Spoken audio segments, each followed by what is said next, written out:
The study of maths में आप सभी का स्वागत है।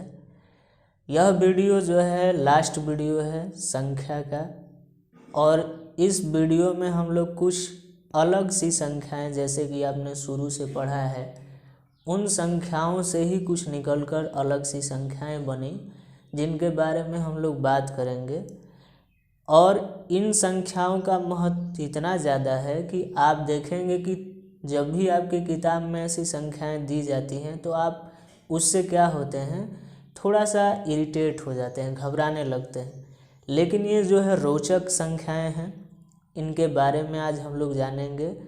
और जो भी वीडियो पीछे के हैं उनको आप देखकर इन सभी वीडियो को देखिए, ताकि आपको सही अनुपात में समझ में आए। आइए आज के वीडियो स्टार्ट करते हैं। सम संख्याएं का परिभाषा ये होता है कि जो संख्या 2 से पूरी विभाजित हो जाए, वे संख्याएं क्या कहलाती हैं, सम संख्याएं। जैसे मान लीजिए कि आपको लिखा गया है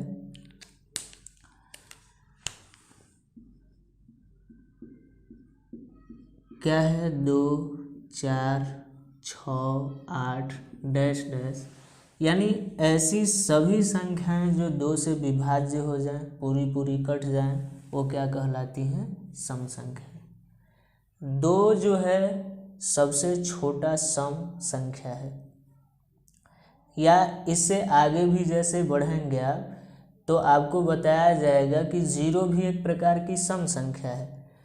अभी हम 0 के बारे में चर्चा नहीं करना चाहते थे, क्योंकि 0 के बारे में हम अलग से वीडियो एक बनाकर आपको उसके बारे में पूरा डिटेल बताना चाहते हैं कि 0 का क्या महत्व योगदान है, 0 से क्या क्या नई चीज़ें बन पाई। तो फिलहाल अभी ये जानना है कि सम संख्याएं वे हैं जो आपका 2 से वे पूरी विभाजित हो जाएं, वे सभी संख्याएं क्या हैं, सम संख्याएं। विषम संख्याएं क्या है, विषम संख्याएं जो 2 से विभाज्य न हो पाए, जैसे 1, 3, 5, 7 ऐसे डैश डैश करके आप आगे जाएंगे।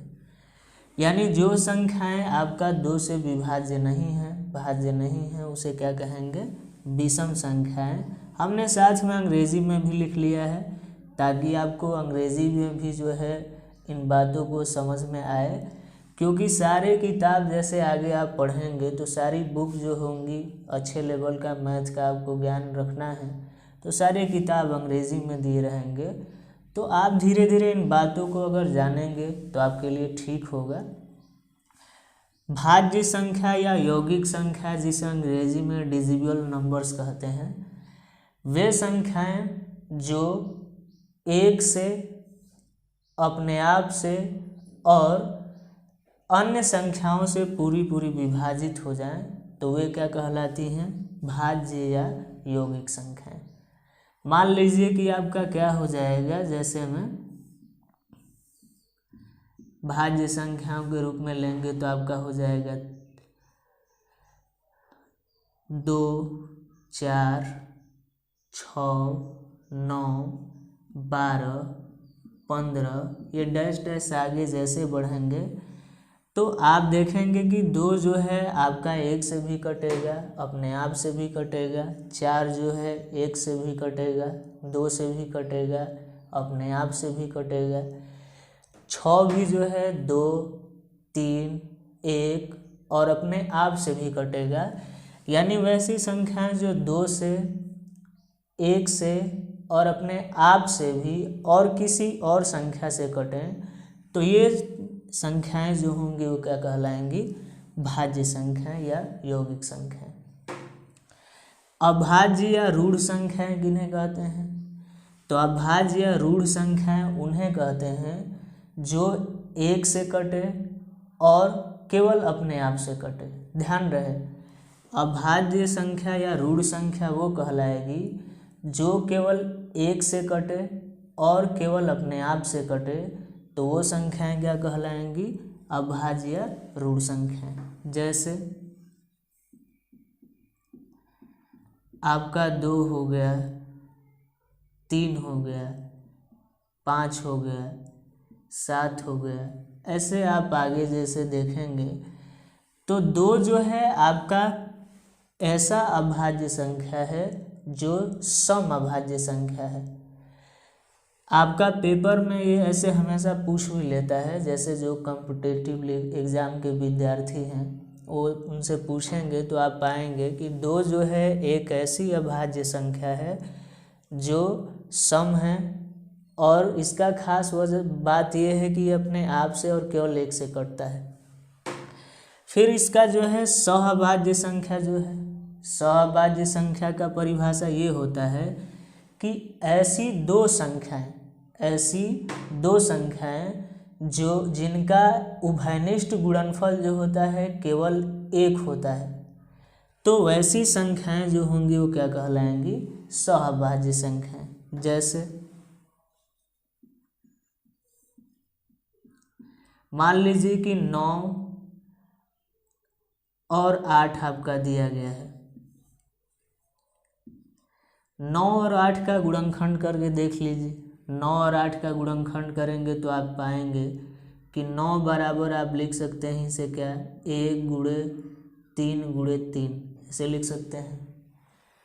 8 को लिख सकते हैं क्या, 1 गुणे 2 गुणे 2 गुणे 2 ऐसे लिखा जा सकता है। हम देख रहे हैं कि इनमें जो है केवल एक ही ऐसा है जो दोनों में एक उभयनिष्ठ गुणनखंड दिख रहा है, बाकी 3 अलग अंक है, 2 भी अलग अंक है। यानी 2 संख्याएं जिनमें एक उभयनिष्ठ गुणनखंड है उसे क्या कहेंगे? सहअभाज्य संख्या या को प्राइम नंबर अंग्रेजी में से कहा जाता है। चक्रीय संख्या का परिभाषा ये होगा कि आपको एक संख्या दिया रहेगा और वह संख्या में किसी दूसरी अंक से या किसी दूसरी संख्या से जब आप गुणा करेंगे तो उसमें पाएंगे कि आपका जो संख्या आपको दिया गया था उसमें गुणा करने के बाद उन्हीं संख्याओं के अंकों द्वारा वो संख्या प्राप्त होगा। थोड़ा सुनने में आपको अजीब लग रहा हो, लेकिन मैं एक उदाहरण से आपको समझा रहा हूँ। जैसे मान लीजिए आपको दिया गया है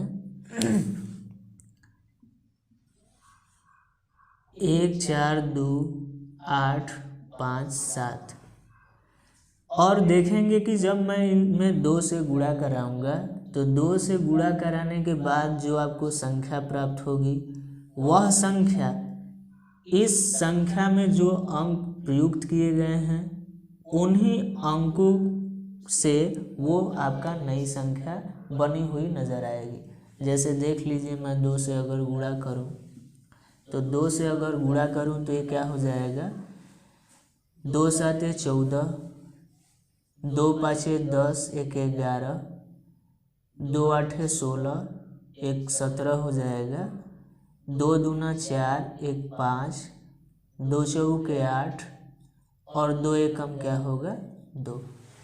तो मैं आपका ध्यान यहाँ केंद्रित करना चाह रहा हूँ कि शुरू में जो है आपका संख्या ये दिया गया था, हमने 2 से गुणा किया तो 2 से गुणा किए तो देखिए आपका ये अंक है और इन्हीं अंकों के सहायता से ये संख्या आपका क्या हुआ है, प्राप्त हुआ है। जैसे यहाँ पे 4 है तो देखिए यहाँ पे आपको 4 दिख रहा है, यहाँ 1 है तो देखिए यहाँ 1 दिख रहा है, यहाँ 7 है तो देखिए आपको यहाँ 7 नज़र आ रहा है, ये 5 है तो यहाँ 5 नज़र आ रहा है, 8 यहाँ है तो यहाँ 8 नज़र आ रहा है, यहाँ 2 है तो ये 2 नज़र आ रहा है। यानी आप ये कह रहे हैं कि जो आपको संख्या दिया गया है उस संख्या में आप किसी भी संख्या से गुणा करें तो उस संख्या में जो अंक प्रयुक्त किए गए हैं उन प्रयुक्त अंकों से ही वो संख्या आपका नई जो है वो प्राप्त होगी। यही आपका क्या कहलाएगा, चक्रीय संख्या। आप लोग वीडियो देखते रहिए और उसमें कमेंट्स के माध्यम से ज़रूर बताइए कि आपको यह संख्या का टॉपिक कितना अच्छा लगा। कमेंट्स ज़रूर कीजिए, शेयर कीजिए ना कीजिए, ताकि हमको पता चले कि हमारा मेहनत कितना जो है आपको समझ में आया है, या हम जो समझा पा रहे हैं समझ पा रहे हैं या नहीं पा रहे हैं। तो हम अगली बार से शॉर्ट वीडियो बनाने की कोशिश करेंगे, समय आपका ज़्यादा ख़राब नहीं करेंगे। वीडियो देखने के लिए बहुत बहुत शुक्रिया आप सभी का। धन्यवाद।